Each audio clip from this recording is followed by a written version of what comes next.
جب آپ کی دعوت اتنی بڑی ہے، آپ کا پیغام اتنا بڑا ہے، تو پھر آپ کا اخلاق کیسا ہونا چاہیے؟ کیسا ہونا چاہیے؟ اچھا ہونا چاہیے۔ اور آپ کا کردار کیسا ہونا چاہیے؟ یہ کردار اور اخلاق کیسے بنتے ہیں؟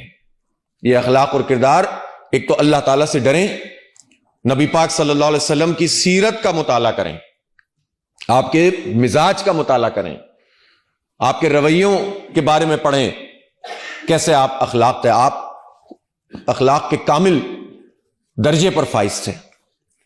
اور پھر اس کے ساتھ ساتھ اپنے اندر اگر کوئی خرابی ہے، کوئی تلخی ہے، تو اس کو دور کرنے کی کوشش کریں۔ اور اپنے دوستوں، اپنے جماعت کے کارکنوں، ان میں تو آپ شفیق، محبت کرنے والے ہوں، عام لوگوں سے بھی اسی طرح سے رہیں، چاہے آپ کا بدترین مخالف ہی کیوں نہ ہو۔ وہ تو آپ کوئی اس میں تھوڑی ہے، وہ کہتے ہیں نا کہ وہ حلقہ یاراں تو بریشم کی طرح نرم، رزم حق و باطل ہو تو فولاد ہے مومن۔ اس کا مطلب یہ ہے کہ جو دوسری پارٹی کا بندہ ہے تو اس کے لیے فولاد ہے؟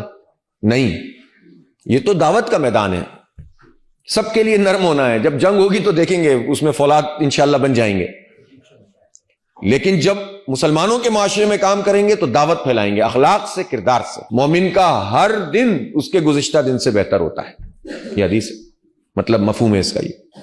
تو اس کا مطلب یہ ہے کہ اپنے اندر بھی بہتری پیدا کرنے کی کوشش کی جائے۔ دو چیزیں ایسی ہیں جس کو اختیار کرنا ہے اور پابندی کرنی ہے، ایک نماز اور قرآن پاک کی تلاوت۔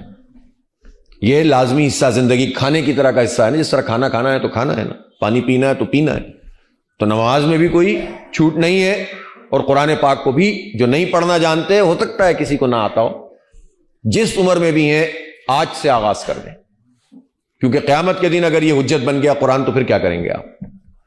کوئی شرم نہیں ہے، آج اس شرمندگی سے بچیں جو قیامت کی شرمندگی۔ جو پڑھنا جانتے ہیں وہ اچھی طرح پڑھنے کی کوشش کریں، روز ایک رکوع پڑھیں، ترجمے سے پڑھیں، سیکھنے کی کوشش کریں، ایک تعلق ہونا چاہیے اس قرآن کے ساتھ۔